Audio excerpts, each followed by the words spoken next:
Hey there, let's jump into this explainer and safely navigate the new income tax portal to dodge failed payments. So, you're probably wondering, how exactly do you ensure your tax payment actually goes through smoothly now? First huge trap, never use the front page ePay button without logging in. Fixing those chalans later is a nightmare. Instead, always log in securely with your PAN, hit e-file, and then click right on EPayTax. Next, under the income tax section, you're gonna hit New Payment, and then just click Proceed. Now, here's the absolute biggest change. The old system used assessment years for all your past payments. But starting April 1st, 2026, you gotta select tax year 2627 to avoid completely messing up your payment. Right after that, pick advanced tax as your payment type. Totally ignore unrelated stuff like special sections. You'll see clearly separated rows. Just plug in your exact numbers for tax, interest, penalty, and late fees.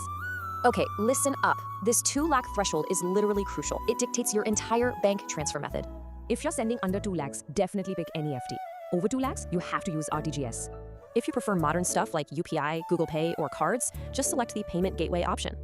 Always check the transaction charges. UPI is completely free, but credit cards and net banking add minor fees. Picked your method? Great. Just double check your details on that final screen and process the payment. Afterwards, pop back into the EPayTax menu to check your history or edit those saved chalans.